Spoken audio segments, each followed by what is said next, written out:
You are listening to Fantha Tracks.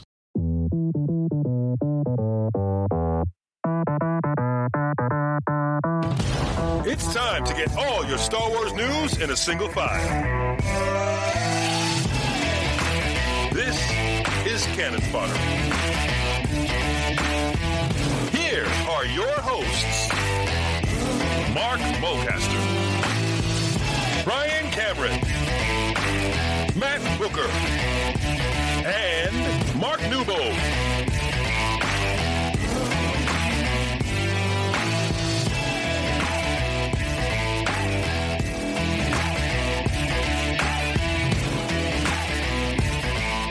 Grab your bookmarks, it's time to take cover as we unleash the Canon Fodder of the Star Wars Galaxy of Literature. Canon Fodder is the home on Fantha Tracks Radio of everything Star Wars literature, from comics, books, magazines, partworks, and everything else that comprises the expanded universe of Star Wars. Joining me, Brian Cameron, this month is Mark Newbold. Hello. Matt Booker. Hello. And Mark Mulcaster. What's up? So, what's everyone been up to this past month? Trying to read Star Wars stuff. I mean, there's plenty to read. It's just finding the time. The website's busy, so that's good. So keep them busy, messing around, sorting out the collection room. Working in the shop, building more Lego, eBaying, tat. At least Sorry, you're high honest. quality merchandise. Yeah, jonesing for some more Star Wars comics, to be fair, I think. Yeah. Yeah, I've been continuing to work through lockdown, so I haven't had too much time to enjoy Star Wars, so I'm looking forward to the next 45 minutes and then we can have a good discussion of everything that's going on in the Star Wars universe. On this month's show, the big news was the announcement of new manga from Yen Press and the postponement of the High Republic. We'll also be reviewing Target Vader and give our thoughts on the newly released Dr. Aphra and Clone Wars Battle Tales. So let's get stuck in and chew over the latest fodder.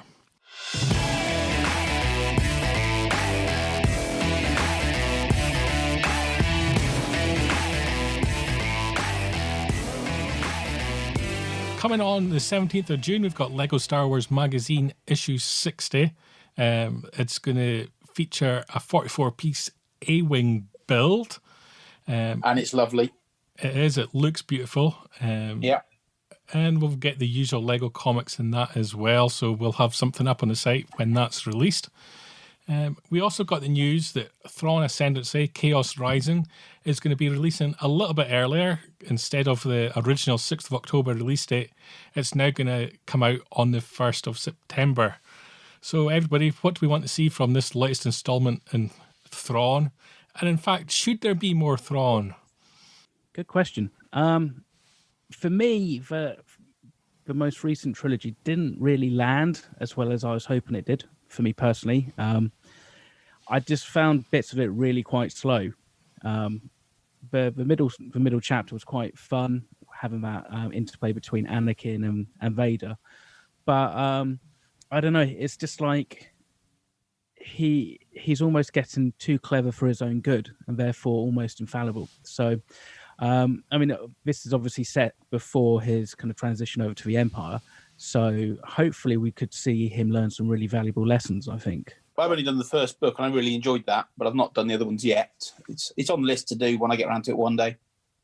But I've enjoyed his character in the first book. I thought it was great. And I like the comic of it as well. The comic was a nice visualization. And even though it was only a 4-issue mini, it was a nice addition because it added extra bits into it. Yeah, So- same. I've only read the comics, so I've not got to the books yet. Again, they're on the read pile, which gets taller every day. But Thrawn's a great character, isn't he? You know, you look back to the 90s when he was sort of a pivotal, one of the new characters that people really got into, and bringing him back in through Rebels was a good move. So, yeah I think you can make him, like Mark says, he can be too infallible, he can be too good, you know, because he's kind of 3 steps ahead of everybody else. So, and that's difficult to write without him coming over like a smug bugger. So, you know, it's a tricky balance. But when Zahn gets it right, it's pretty good usually. So, but I am keen to read those. I do need to hop onto that. Yeah, I'd like to see Zahn write in some comics as well. Do some extra short stories. Do you mean comics or something else, not just books? Yeah, something a bit short form. I think what was quite interesting about the most recent trilogy, at least for me, was the fact that he was kind of he was a good guy in the Empire as such. So you kind of have that weird juxtaposition, because the last book kind of pretty much happens kind of weeks before him going off to Lothal for the end of Rebels. So you've kind of got this interplay where actually in that book he's kind of considered the protagonist, and he's kind of like the hero character. And obviously the next time we see him in canon is he's actually the big bad in Star Wars Rebels. I mean, for me personally, maybe a little bit controversial, but I've never really felt that this iteration of Thrawn is better than the one we got in Legends. I think that first original Thrawn trilogy is by far probably his best outing. But I'm happy to be argued. I guess my thoughts on the whole thing is, I'd like to see Timothy Zahn do something else other than Thrawn. Yeah. I just think you've got a great writer there. Are we forcing him a little bit too much into this singular character? Although, what was the last non-Thrawn thing he did? Was it Scoundrels? I mean, that's like 7 years ago. Yeah, there was that. Yeah. There was Side Trip that he did with Michael Stackpole for the old West End Games Adventure Journals. Yeah. Which I guess there's maybe the optimism there when I mentioned the West End Game stuff. He did a great short story in the first issue of Adventure Journals, First Contact, which was a really early tale of Thrawn. So if you're going back pre-Empire days, it may kind of touch on that kind of themes. So I may be pleasantly surprised. Yeah, I mean, I think you're right. Timothy Zahn does seem to solely write Thrawn at the moment. It would be nice to maybe get him into different media, so maybe there's a slightly different voice to him. Obviously, we had that with Rebels, or just to see Timothy Zahn actually tackle a non-Thrawn novel for once, and maybe focus on some different characters. Yeah. That would be controversial. That would be. That's why I said it. StarWars.com's continued on with its Star Wars Show Book Club. This past month, they've had shows on Resistance Reborn and Queen's Shadow. Has anyone been taking part in the book club show? I've watched them, and they're nicely put together. They're kind of about the right length, 14, 15 minutes. You get some good discussion, and it's quite nice to have the slightly more kind of viewer kind of conversations and discourse, and then you have the interviews with the author at the end. I think they're quite fun. Obviously, because they're put on by Stars.com, it's very kind of, I wouldn't say it's light, because it's not. They do kind of delve into the characters, but it's all very positive, and they don't really get too kind of critical about any of the books. Yeah, they're a good little show. It's good. It's nicely, like you say, it's nicely produced. It's good to watch. I mean, a couple of friends of the show have been on. Dan Zare's been on. James Floyd's been on. So it's been nice to see faces that we know on there. And it feels like a show that should have been done a long time ago. A bit of synergy, between the book releases and the official website. It kind of feels like it's been done during lockdown. Of course, it has, but it probably should have been done a long time ago. So in that respect, it's long overdue and welcome. Very welcome. Something else coming out of the Mouse and House has been the Star Wars Reads audio tellings of some Star Wars books, and we've had some Star Wars celebrities in the past, and we've kind of moved on a little bit to some general celebrities. We've had Bobby Monahan doing C-3PO Does Not Like Sand, and that was really good fun. Yeah, Alex Honnold and Clark Gregg doing Myths and Fables, which I still maintain is one of the best original Star Wars books that's come out in the last 24 months, because it was just pure different and unique. I don't know if anyone's had a chance to check out many of these shows and what they thought of them. I did the Daisy one, was good. I watched the Anthony Daniels one. Yeah. And I watched the Bobby Moynihan one as well. And I thought they were nicely done. I thought they were nicely done little pieces. It's just a good bit of fun. Oh, and the Jonas Suotoma one was really good fun as well. Yeah, I think the Myths and Fables stuff is a really good book, but in that kind of format, it's a little bit hard going. The more visual, kind of slightly like fun kids books seem to land a little bit better, because they're just light and relaxed, and you get more of a kind of reaction and interaction by the narrator, whereas with the Myths and Fable stuff, it's very kind of it's very text heavy. And I like what they did on Disney.com. They put the text up so you could kind of follow it along, and also kind of dissolve through to some of the pictures, which was nice. I'm all about pictures, but it felt a bit like the old read-along adventures we used to get as kids with the cassettes. Turn the page when I do. It kind of feels like they're setting it up for that. They really should go down that avenue.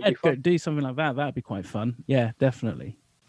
The big news this month was the fact that the upcoming Star Wars series, The High Republic, has been pushed back to 2021 due to, finger quotes, general marketplace delays. Both Charles Soule's adult novel, Star Wars The High Republic, Light of the Jedi, and Justina Ireland's middle-grade novel, Star Wars The High Republic, A Test of Courage, will both now release on January the 5th, 2021, followed up closely by Claudia Gray's young adult novel, Star Wars The High Republic, Into the Dark, on February the 2nd, 2021.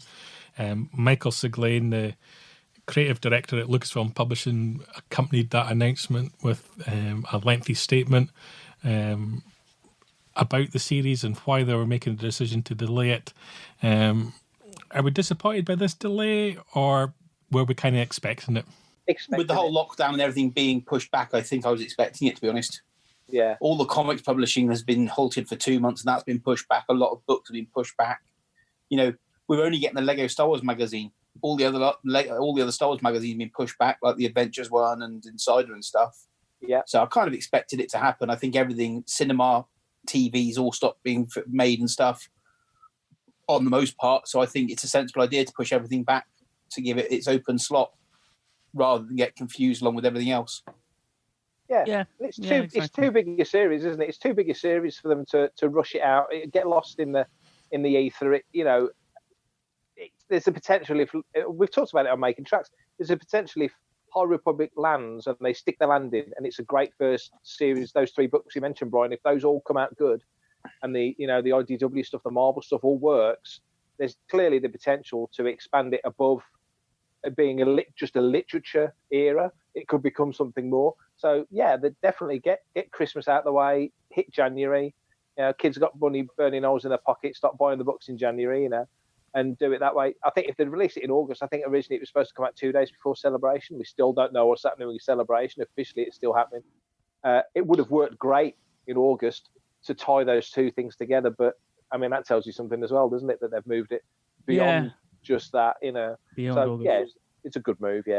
Yeah, I think if they obviously were still really planning to believably go with Celebration in August, this would have been the perfect opportunity and launch pad for this series. But as it stands, who knows? It's not likely to happen. And as Matt said, the delays kind of make sense. So I am disappointed, but not really surprised by the whole announcement. If I'm honest, I guess from a creative point of view, there's very little in terms of cause for delay in that they're writing from home.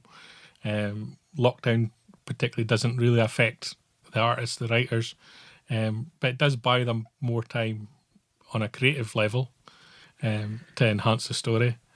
And they've also still promised, as part of Siglain's statement, was that we'll hear more from them over the course of the summer. So it's quite possible if there is a celebration, which as every week goes by, it looks more and more likely, in my opinion, they may still have a panel of some description to do with the High Republic at Celebration. I'm Anthony Daniels, and you are listening to Fantha Tracks. Well done. The other big news this month was the fact that Yen Press have announced 2 new Star Wars mangas. Originally revealed 2 years ago, Star Wars Rebels and Star Wars Leia, Princess of Alderaan, will be coming to Yen Press. Adapted story and art by Akira Aoki for Star Wars Rebels, and I'm going to apologise for this one, but Haruchi Furudate for Princess of Alderaan, which is an adaptation of the young adult Star Wars novel by Claudia Gray. They've done some interesting manga in the past. Is anyone looking forward to picking these up? Yeah, big time. I've loved Star Wars manga since way back when. I think Dark Horse released some Star Wars manga back in the day, didn't they? Star Wars Empire. They were Jedi, wonderful. Phantom Menace, and they were great fun. So anything in that style, I love anything Japanese, to be honest. So anything that has a hint of that is doing it for me.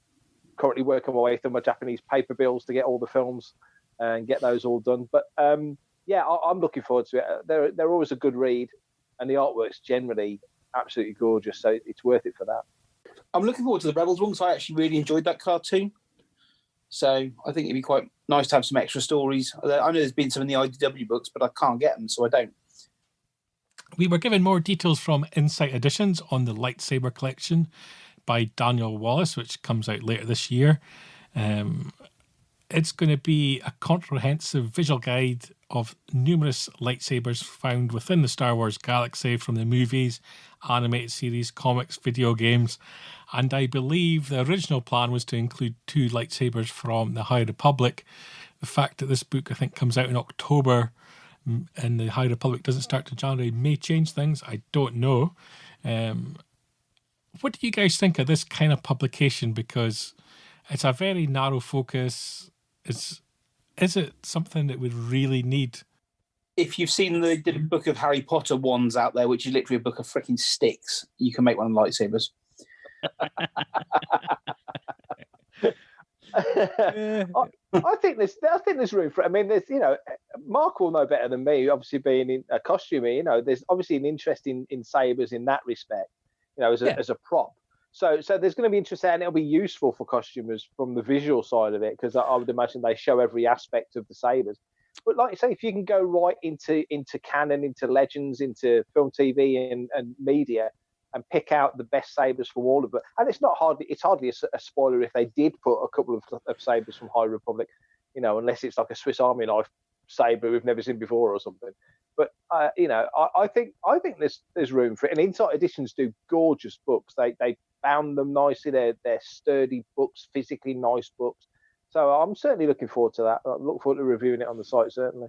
Yeah. I mean, like you said, I think actually with a delay, it's probably, if they've got a couple of the main characters' lightsabers, that will be, a nice little tease and maybe kind of attract other people who may have, not necessarily think about checking out the High Republic to check it out. From the previews I've seen on Amazon, it's kind of like it's a long kind of like rectangular book, isn't it? It's not very high, which is going to make it a pain in the arse to actually put into a bookcase. But you've kind of got one page, you've got like a write-up, and then the other page you've got the lightsaber. So I think it's all pretty in-universe canon kind of stuff. I don't think, from what I understand, they really talk about the construction of the real world, at least from what I can see on these ones. But then actually the preview pictures are Ahsoka, Sarge Ventress, and Darth Maul, which is actually got a lovely double page spread on his double-ended lightsaber. So the text actually doesn't look too heavy. So I think it might be quite a light book, actually. But actually, as Mark, you kind of pointed out, it's quite nice just to have a visual collection of all these things. And as you said, for the costumers and people who are actually into lightsaber, kind of like combat and stuff like that, I'm sure they'll find this quite beneficial. Back on May the 4th, the Hollywood Reporter caught up with writer Alex Segura, the author behind Star Wars Poe Dameron Freefall, the young adult novel that tells the backstory of our Resistance hero in the years before he joined the fight against the First Order. Anyone looking forward to Freefall and learning more about Poe's backstory? We've obviously had Resistance Reborn, we've had comic series that's kind of dabbled into Poe, but obviously the Rise of Skywalker introduced a little bit of drug dealing amongst other things. Runner of spice. Yeah. The prequels had drug dealing as well. Yeah, They all did. I mean, I can remember the first time I saw Rise of Skywalker and they kind of revealed Poe's kind of background. I'm just thinking, well, that's quite an obvious book that you could pretty much bang out. And you can also, and you get more kind of interaction with Zori Bliss, and chucking a couple of cameos of like Babu Frick, and I think everybody's going to be happy with this. And the whole of the gang. Yeah, exactly. Just actually see what this gang is, and actually how it all kind of operated for them. I think. Well, there's some shots on the deleted scenes for the new film. I'm sure there's in the making of, there was stuff on the planet, and you could see what again. I think the crew was supposed to be a far more substantial part of the film than it ended up. Yeah. I mean, they are in the actual novel as well. There's kind of more cutscenes from when they leave Kijimi. Right. And you kind of get an idea of actually, Zori kind of goes to try and work out how she's going to get all her crew off of the planet before the First Order brings a hammer down.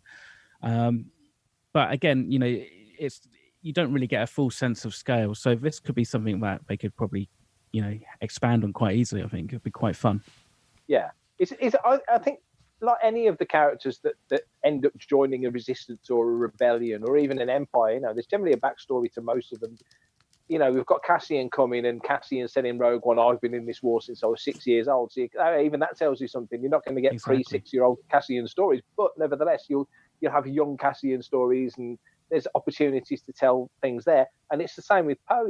Poe had a life. He's not young like Rey and Finn. They're like early to mid-20s. Poe's clearly sort of late to early 40s sort of age, isn't he? He's that much older, late 30s, early 40s. So he's lived a life. So, to see him do his resistance life, I think it's great, and it's a great pilot. You've got some interesting options. I think Kijimi is a fantastic location. So, I'm very much looking forward to it. Yeah, and I think if you get that kind of Zori Poe kind of banter going on, kind of what we saw between him and Finn in Resistance Reborn, and also in Rise of Skywalker, then that'll keep it fun and light, because he is very much kind of like pretty much the Han Solo character in essence, isn't he? So, completely. And kind of making him into a smuggler now really kind of hammers that point home even firmer, I think. Yeah. You will be this typecast. Exactly. Star Wars Insider is another publication suffering from the delays caused by the pandemic. We got the news that issue 197 won't come out until July 29th, and 198 in September, 199 November, 200 in January, and 201 in January 2021. Insider are assuring subscribers that they will get all the issues that they originally signed up for, just a few months late. Also pushed back has been The Mandalorian, The Art and Imagery Volume 1, which is currently up for pre-order but won't now release until August. Again, I guess we're all kind of disappointed by the delays, but it's inevitable at this point in time. They're newsstand product. They are sold. Yes, they do subscriber versions, but it's a magazine that is sold on a newsstand. As our books are sold in bookshops and comic shops. With all those shops being shut, it is only fair to the publishers to delay the product. I just hope that all the comic publishers and all the book publishers are working on more product for next year that will come out a bit closer together. So you said Insider is still going to hit its 10, 12 a year, whatever subscription hit for their yearly subscription. If they're going to do that and you get them a bit closer together when shops are open, people can go and buy them, I think that's great. I think that helps retail. I think it helps the economy. You can't put an issue of a magazine out now and have it on a newsstand where nobody's going to a newsagent or a supermarket and looking at magazines. They're going to get the essentials, and that's it. So I think it's a very sensible thing to push everything back. Yeah, I agree with that. It's a shame. I mean, issue 200 should have been the August episode. The August edition. It should have been the celebration issue. And obviously 200 issues of Insider. It's a celebratory issue as well. I've been working on stuff for that issue for a while, and it is what it is. It makes sense to push it back. It does certainly obviously mean that certain elements are slightly out of date, but then a lot of the content in Insider is timeless to a degree. It's not massively time critical. So, you've got to strike that balance. The editors are obviously working on that now to strike that balance so it's still contemporary to as much a degree as they can make it. But yeah, I think it needs to be delayed to hit its maximum audience. Absolutely, that's it. It's a business decision, isn't it? And it's completely understandable. congratulations are due to our friends over at Insight Editions, as it was announced that they won big at the IBPA Benjamin Franklin Awards. They got the Gold Award for the fantastic Star Wars Ultimate Pop-Up Galaxy. Back on episode 23 of Making Tracks, Mark, I believe you interviewed Matthew Reinhardt and the illustrator Kevin M. Wilson at last year's New York Comic Con. That's exactly right. Yeah, that was a good little interview. That interesting to chat about such a visual book, such a visual thing on the podcast. And actually, I think get across how must of a buy that book is. I was quite proud of that. It really is a very special book. Yeah, well worth it. There's a special, a more expensive edition that's come out since then that's available as well. And yeah, a very good book. I really hope those guys work together in the future to do more of this kind of stuff, because once you pop that thing open, it really is honestly a thing of beauty, and it looks great from every angle as well. June 2nd saw the release of Queen's Peril, the latest Padme-focused novel from E.K. Johnson, and we got a little excerpt from Chapter 6 online this past month. A little bit probably too early for any of you guys to have gotten through the book yet, but did you get a chance to have a little read of that preview? Yeah, I had a period of time that I had free, so I sat down and had a little read of it. I enjoyed what I read. Anything to do with the Handmaidens, I oddly find really interesting. So to pull those characters together the way they've done it, it looks good to me. I'm looking forward to giving it a proper read. This past month, we also got Marvel's August solicitations. We're going to be seeing Star Wars 5, Darth Vader 5, Bounty Hunters 4, Dr. Aphra issue 3, all coming in August, together with the collections Jedi Fallen Order, Dark Temple, and the Legends Epic Collection, The Empire Volume 6. Anything in those releases that you guys are most looking forward to? And when you're lying in bed late at night, have you ever thought, what secret lies in the tomb of Padme? I didn't, but I will do tonight now, Brian. I'll be dreaming of that. Good. I'm curious to see what happens in Bounty Hunters. I enjoyed the first issue of that. It was pretty good. And Star Wars, I've only read the first issue of Star Wars. I'm physically, obviously with everything that's been going on and I've been upside down, not had a chance to pick up the others. But looking forward to reading more of that. Issue 1 of the new Star Wars run didn't blow my socks off, but I'm really hoping that it steps up as it moves forward. So fingers crossed for that. But the artwork blew my socks off. The artwork was superb. The artwork was great. Yeah. Oh, agreed. Totally agree with the artwork.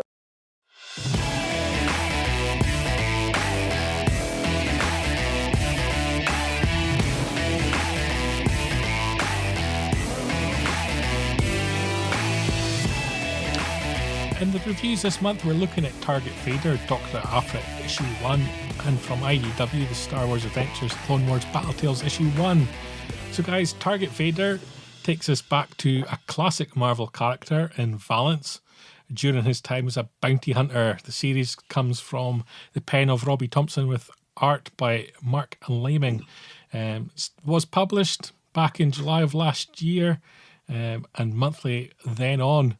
Valance obviously is back in the ongoing Bounty Hunters series, become a very popular character again, and surprisingly in the new age of Star Wars, Marvel Comics has appeared more times now than he did in the original run. Wondered what your thoughts are on Target Vader. I've just finished reviewing the issues on the site. It was one of those titles that I really, really wanted to get my teeth into and review in depth. And I'll say straight off before I say anything else, it's my favourite thing Marvel have done since they got the license back. I thought it was really good. I think Robbie Thompson just found the voices of everyone. The vibe of it just felt right. That every issue, as it moved forward, I kept thinking it's a reasonably fair assumption to think that a title like Target Vader, when they're trying to take Darth Vader out, it's just going to fizzle into because they're not going to do it. So how are they going to get around the obstacle of the fact that the title of the whole series cannot be fulfilled? They cannot succeed in taking out Darth Vader. And just every issue I kept thinking, well, this next issue will be the one where it kind of falls on its backside. And it never did. Just the whole run of the title was fantastic. The artwork was consistently good. The characterizations was absolutely on point. They just got the feel of all of it. I absolutely loved it, and Robbie Thompson needs to be doing a lot more Star Wars stuff. He found there's a difficult balance, I think, between writing a comic and writing a script. When you write a comic, especially in the days now, you don't have thought bubbles, you don't have narrative boxes. They're kind of passé now. They're old hat. So you've got to work all of that into the verbal narrative of the characters. So every time a character turns to the guy next to him, he'll go, "So, Brian, what do you think about this, that, and the other?" "Well, Mark, I think this." And that's not how people talk. The comic speak and real world speak are two totally separate things. And Robbie Thompson seemed to find the balance between all these little constraints that comics throw at you.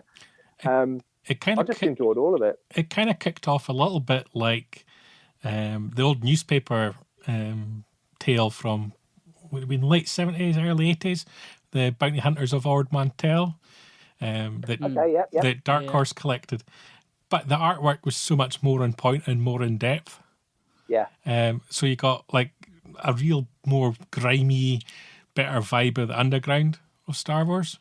I don't know, on issue 1 specifically, it kind of kicked off with like a Weequay sort of tearing about the place before sort of Vader kind of came upon him, and it just, it just bit right in there and got right to the nub of the underground of Star Wars, I felt. I totally agree. And Vader was presented brilliantly well as well. He was a looming menace. He was kind of, a lot of what he did was off screen. It was like him using the Force. You'd see people be lifted in a panel, and then you'd see Vader. It was just the way they dealt with all the characters was superb. And Valance himself, I mean, he's an easy character to get wrong because it is almost, I mean, he's pre-Terminator. He's like the Terminator before the Terminator existed. In the visual sense that we know from the Terminator films, at least, if you want to go. I know it was based on a novel that was written years before, but just the way they presented all the characters was just excellent. Lots of good species, lots of good stuff. Tying it into Solo with Mimban and stuff was a lovely little touch. Yeah. Sometimes tying in the sequel era and new planets and new races seems quite forced, but it flowed quite well with his story. And he's quite a downtrodden character and a bit of a chip on his shoulder. I think he's got a whole McDonald's on his shoulder. He's got a chip on his shoulder, but he plays out well. Yeah, it was quite a clever kind of conclusion to it as well, I thought. And one thing I really liked was the fact that they wrote in text Vader's breathing with that kind of like sound, which I thought was really fun. I mean, just to only throw a slight dampener on it, I think sometimes it's very easy to kind of like fall into the habit of doing these flashbacks for all these kind of minor characters, just to give them a little bit of weight when they die. Because I don't really necessarily think you needed that, to be fair, because they were pretty much expendable.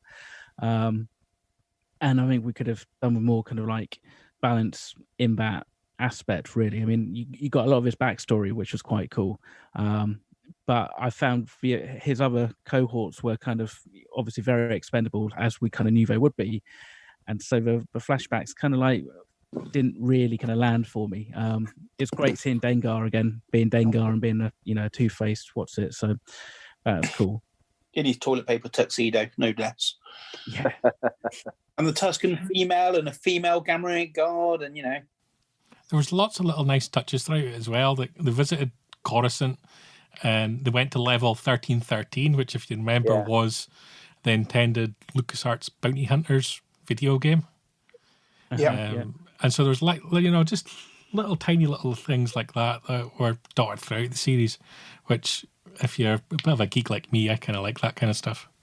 It felt like Robbie Thompson got it, though. Sometimes you read stuff and it feels a bit pat and a bit obvious, and you kind of already, you read issue 1, you know where this is going. And as I say, every time I reviewed it, and I mean, normally if I'm reviewing a 6-issue series, I'll review one a week or sometimes one a month. I'm not in any mad rush, especially if I'm reviewing in retrospect. With this, I was putting a review on every 2 or 3 days because I just wanted to get to the next one, read it and review it. It was brilliant. If this had been a 12-issue series, I'd have been happy with it. It was great. Fantatrax. Well, it kind of is now. It's flowing into Bounty Hunters, I suppose. Good point. Yeah, good point. Yeah, and that had a decent start as well. Yeah. When's it out? Is it out in graphic novel yet, Brian? It came out on graphic novel on February 11th, 2020. May also saw the launch of the new ongoing Dr. Aphra series, written by Elisa Wong with art by Marika Cresta. The events of this series taking place between The Empire Strikes Back and Return of the Jedi. For a first for Star Wars, it got its release digitally first on May the 4th, and then followed up with a print edition on the 27th of May. Did everyone get a chance to pick this up? And did you go for the digital version? And what do you think of digital? I own a comic store. I don't own any digital comics. Yeah, I'm still waiting on my physical copy. I'm sure that will come once the store's open. But I did flick for it digital. But yeah, I'm with you, Brian. I'm not a huge fan. I also read the some of the IDW stuff digitally as well. So yeah, I mean it sounds like this is going to be a start of a very classic kind of Aphra kind of caper, I think. So she's got a new team. So just waiting to see how she's going to screw all of them over as well, I think. Yeah, it was interesting starting it off on Echo Base. That was kind of interesting, and typical Aphra, you knew it was her straight from the off, obviously, and sort of setting up the Imperials as she did. And she's an archaeologist, so she's always on the next. It's Indiana Jones, isn't it? She's always off on the next sort of mission, hunt, excavation, whatever it might be. I thought it was fine. The artwork was nice. Aphra, I don't know. I mean, I like the character. I preferred Aphra more when she was a supporting character in the Vader comic than a lead character, because she is. I mean, there's a brilliant phrase that's perfect for her when she's referred to as having a flexible moral compass, which basically means she's a bit of a dick, to be honest. And she'll screw anybody over to get what she needs, and that's all well and good, But as a lead character, it can be a little bit sort of up and down. I was fine with it. She meets up with another doctor that she was at sort of university with, and obviously they all know of each other because her reputation completely precedes her. You mentioned earlier, I can't remember which one of you guys said it, about it was you, Matt, about putting sequel trilogy mentions into storylines, and here they mentioned Ronan Tag based on Canto Bight. They couldn't say somewhere in the corporate sector because Canto Bight's in the corporate sector. They had to say Canto Bight, and of course Canto Bight, I think they get mixed up. Canto Bight's a city, not a planet. Cantonica's the planet. So so all of a sudden it's not like Coruscant. All of Coruscant's the same city. It's just broken into districts, isn't it? But yeah. Cantonica is the planet. Canto Bight is the city. Yeah.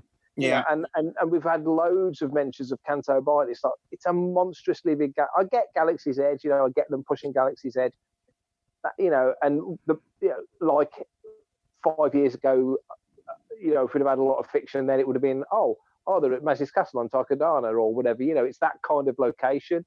Mos Eisley Cantina. It's that sort of place. But constantly mentioning Canto Bight gets a bit tiresome. But other than that, no, I thought it was fine. It was fine. It didn't blow my socks off. I really didn't like the art. I thought the stuff on Hoth was terrible. It got a little bit better when they went to the outer rim to the Shadow University. But I guess drawing on white backgrounds and white environments is tough.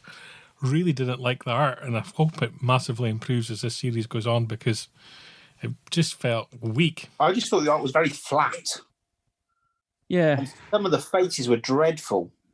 Just nothing to it. It just didn't pull me in at all. It felt a bit rushed. Yeah.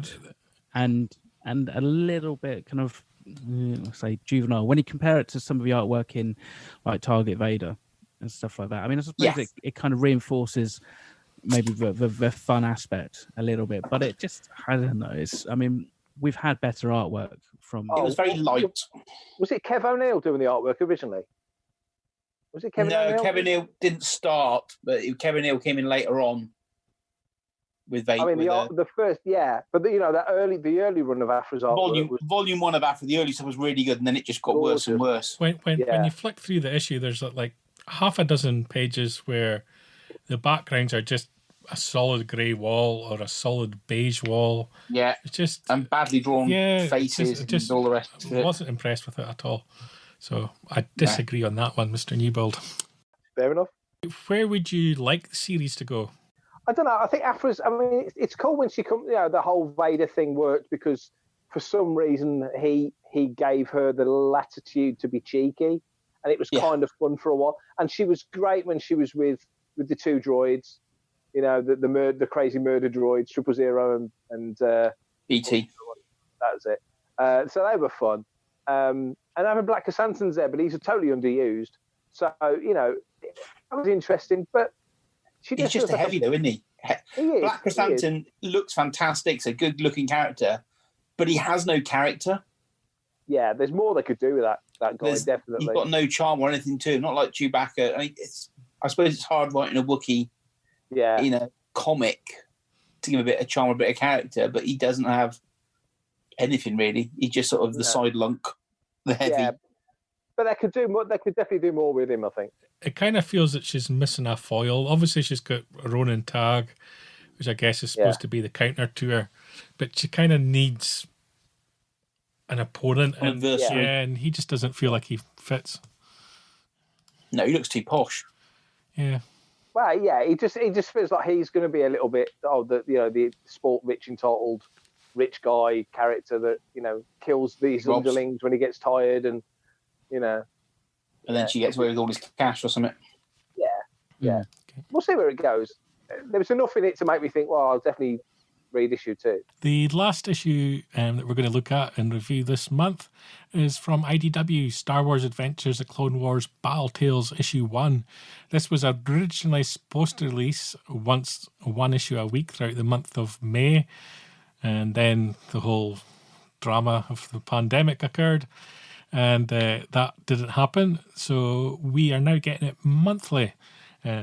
Issue 1, written by Michael Morrissey, illustrated by Derek Charm and Ariana Florian. It came out on May the 20th. Has anyone had a chance to have a look at the Clone Wars? Yeah, I've flicked through it. It's quite a nice, fun little story. It's one of those ones which kind of expands the fact that Anakin's a really good guy, and it's all based around the premises that he doesn't leave any of his clone troopers behind, no matter what. It's nice. There's some nice kind of battle droid banter at the top. And actually, funnily enough, it's the comic style kind of really works for this. I think it's nice and bold and colourful and stuff, and it just kind of works pretty well. Shades of chapter 2 of A Mandalorian when Anakin kind of comes up against this kind of like this monster in the jungle. He kind of uses the Force to try and kind of like keep him back and stuff. I thought the framing was very similar to that, but that was probably just a coincidence. It was all right overall, I thought. Yeah, I enjoyed it. It was good fun. I mean, it was. I like the setting. It's just before the Battle of Christophsis, which is like the original Clone Wars animated movie. So you're really early days after Attack of the Clones. So that's a smart move by IDW to sort of set it that early. They can run all stories, weaving it into the bigger battle tales. So that was a nice little move, and it was cool seeing. Yeah, you kind of forget. Well, you don't forget, but early doors. Wolf, Rex, and Cody were battling alongside each other a lot, and then as the war went on, and they came more stretched, and their sort of CV, if you like, expanded, and so they wouldn't work together so often because they were all on different battlefronts. And I would say the artwork's gorgeous. Derek Charm's brilliant. I love that sort of animation or artwork style rather. So that the bold blue for Rex and the yellow for Cody, the red for Wolf. It just looks good on the page. And I enjoyed it for what it was. I enjoyed it. There's a little flashback sequence explaining, like Mark just said, why Anakin is there for his men and why Rex and the guys know it. The loyalty is being built really early on, and also that with that early in the Clone Wars, Anakin's legend hasn't developed yet. He hasn't built this great reputation. This is the start of it, and he gets his men on side. The 501st, I'm assuming. He kind of gets them on side really early on, that they will fight and die for him because he treats them like men. He doesn't treat them like expendable, like battle droids, like a lot of the other Jedi generals seem to do. So, yeah, and for IDW title, which is basically a kids comic, I thought that all came over really well. So, yeah, I enjoyed that. The thing I loved about it is, like, my favourite thing about comics is sound effects. When you go back to it and you look at it, and it's got huge gulp in big letters. Choom as a blaster sound. And then there's the et for like the machine gun. These are the things I obsess about in comics that I love to see. Every comic should have. Not enough people have got the guts to do it anymore. It's the old Walt Simonson thing, isn't it? Walt Simonson used to be really good at that. When he was doing Thor and then when he did Star Wars, he'd sort of, in beautiful big blocky letters, draw in, like you say, the sound effects. Yeah. It's a lost art, really. It's yeah, of course, superhero comics did it way back when, didn't they? People joke about the '60s Batman stuff, on the kapow and all that lot. But yeah, it does help. Works. It's a good spot. It's a good spot. Yeah, it works. It keeps the energy up, doesn't it? I think. Yeah.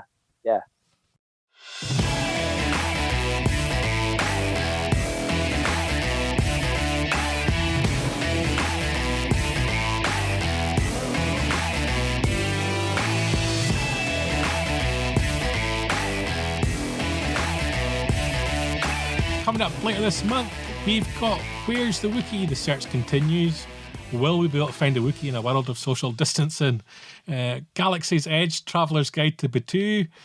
Anyone got a plan for a trip to Batuu this year? Probably not, so we'll keep moving on. Book of Lists, 100 lists compiling a Star Wars galaxy's worth of trivia, comes out on the 23rd of June. I despise these lists that appear on StarWars.com all the time, so that'll be getting skipped over as well. Jumping in comic collections, we've got the Darth Vader poster book coming out from Marvel on the 9th of June. Star Wars Adventures Volume 9, Fight the Empire from IDW on the 23rd of June. And Age of Rebellion from Marvel right at the end of the month on the 30th. And comics releases, it's a little bit slim. We are only getting Bounty Hunters issue 3 from Marvel on the 24th, and the Clone Wars Battle Tales issue 2 from IDW on the 24th as well. Comic releases is becoming somewhat controversial. Matt, just as we started recording this show, some news broke about the world of comic distribution. Do you want to enlighten us?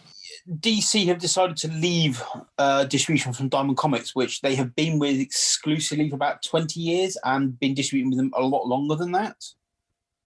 I don't know what Diamond did to piss DC off or whatever's gone on, but small shops now, well, all comic shops now have to go and buy from 2 new wholesalers that have been set up to distribute DC Comics, which was set up a few weeks ago. But we didn't think they'd leave Diamond as well. So you are now buying from a subsidiary of Midtown Comics and a subsidiary of Discount Comic Book Service in America. There's nothing set up for the rest of the world. So as a comic retailer in the UK, I've now got to buy my DC Comics from America and ship them in on a weekly basis, keep them weekly, which by the time I pay all the shipping and customs and all the rest of it, it's just going to be pointless and I make no profit. So I probably won't be doing that. Let something set up over here. Buying from 2 of America's biggest comics retailers is like every bookshop buying from Amazon and Barnes & Noble Waterstones. So it's going to be a very strange and unfair advantage. I really don't see... It's going to affect Diamond and all their comic shops. And when the world's gone a bit crazy and cuckoo and it's all a bit weird, now is not the time to start messing around, really. So Marvel's release schedule's gone weird as well. I think they should be releasing books now that shops are starting to open in the UK and a lot of shops in America are opening and sort themselves out, and now stuff's being published. I think they should come back strong with a decent publishing schedule, and it's been very, very weak so far. And because I've been getting the Marvel emailers as a retailer and sending them to you guys, and yeah, the release schedule is very, very weak. Comic shops have still got to pay their bills and pay their rent, pay their staff and everything. They've still got to live off their industry that they have done for however long they've been doing it. So it's a very weird one that the big boys aren't coming back with a decent schedule of books to make money out of to keep the business going. Also out this month, a couple of books for kids. Star Wars Jedi Training Lightsaber Soundbook out on the 16th, before Use the Force, Discover What It Takes to Be a Jedi on June the 30th. The month rounds out with Del Rey releasing on paperback Galaxy's Edge Black Spire by Delia Dawson. And before we get the Shadowfall, an Alphabet Squadron novel on the 23rd of June from Alexander Freed.